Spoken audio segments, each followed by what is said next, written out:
21st, I was running after this kind of tanks behind me and throwing Molotov cocktails at them. Didn't do too much of a damage, but it felt really good. Well, of course I remember. I saw it when they were shooting against the National Gallery or the museum. There was... And, I had my first girlfriend, so I really didn't want to leave, but my parents said, okay.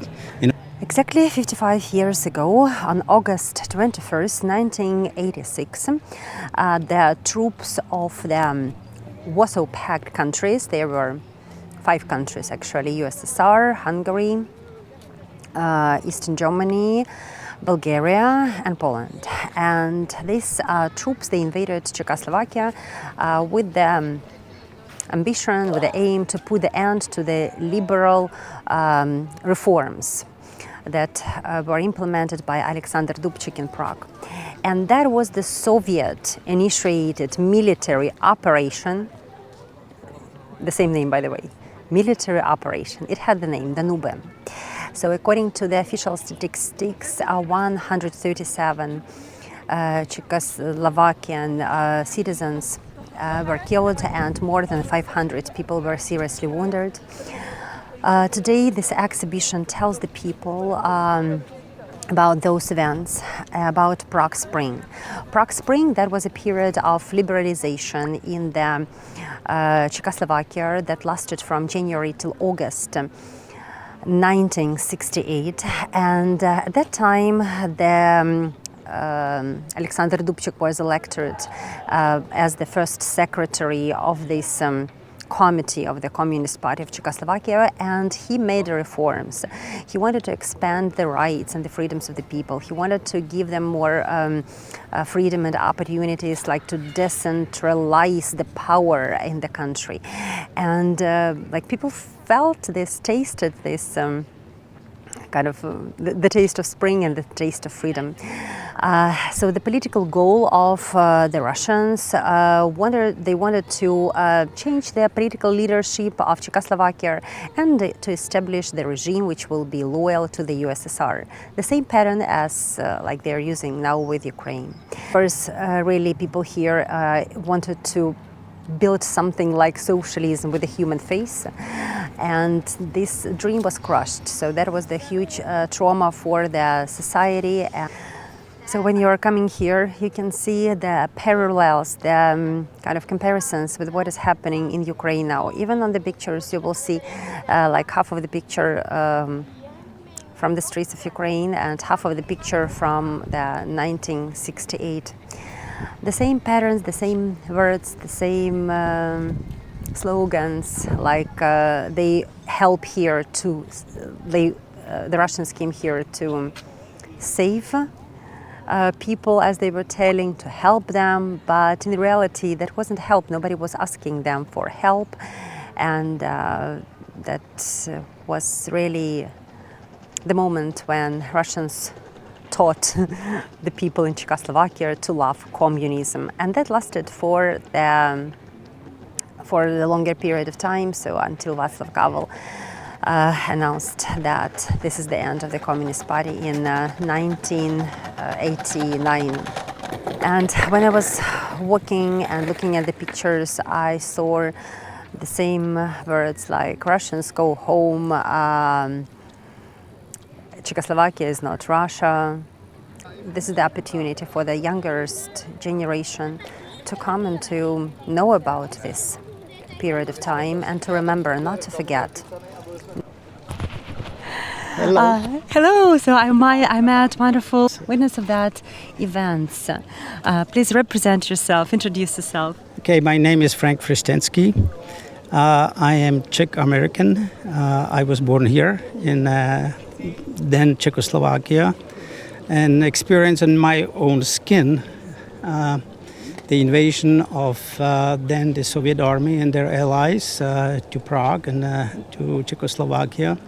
I was beginning the military service, and I experienced that the very first day. And I was telling Olga that I was in 1968, and on that September 21st, I was running after this kind of tanks behind me and throwing Molotov cocktails at them. Didn't do too much of a damage, but it felt really good.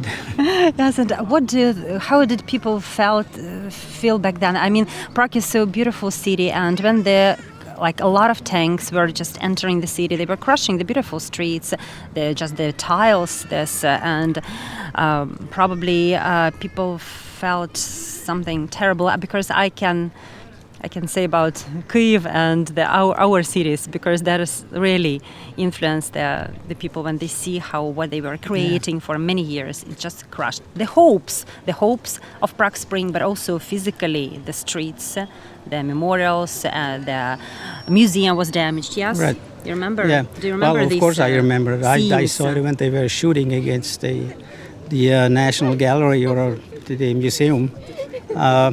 Because they were thinking that's probably the radio station, because they wanted to get the radio station first, because there was the first mean of communication.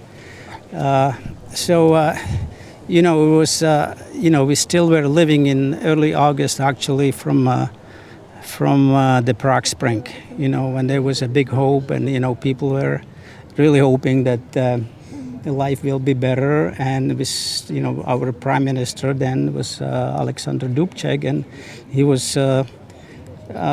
saying, we don't want to untie the friendship with the Soviet Union, but we want to,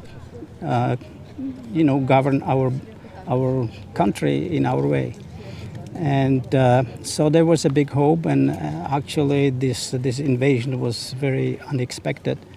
And I was 19 years old, and the entire school life of mine, I was the Soviets are the brothers, and nothing will happen, and then they were invading us, so we couldn't believe as young, so we were just totally messed up, was it the truth? You were 19 back then. Yeah. Just it was such a beautiful age. And yeah, there was and I had my first girlfriend, so I really didn't want to leave, but my parents said, okay, my mom didn't want to stay here, remembering the Nazis and all that, and said, this may happen again.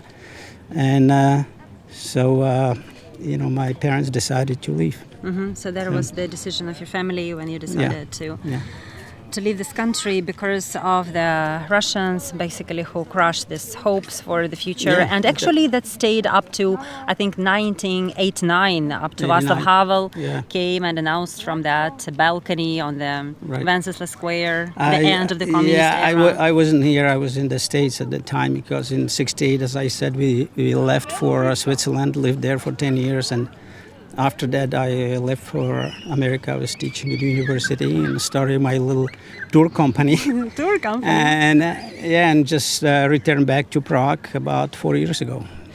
So it's so nice that now we have seen the whole generation, like the person who really saw that, felt that, smelled that, and then left. Make the decision to leave, because yes, people want to live in freedom. This is the choice, because we don't have another second life to wait until Russians go back. And then he decided to come back. You decided to come back, and still my heart, it's still from here, So it's democracy, and I felt it's time to come back, back to the roots. Yeah. So probably one day, I don't know, so many Ukrainian refugees will come back, because really this is something that our countries live in our hearts forever. And thank you so much for that wonderful interview. You will remember in my heart forever. And my spirit is amazing. Is the Ukrainian people, and I hope it will resolve to in good spirit for the Ukrainians and for Europe and for the world. Thank you so much. Thank you. Slava Ukraini. Slava Ukraini. Thank you.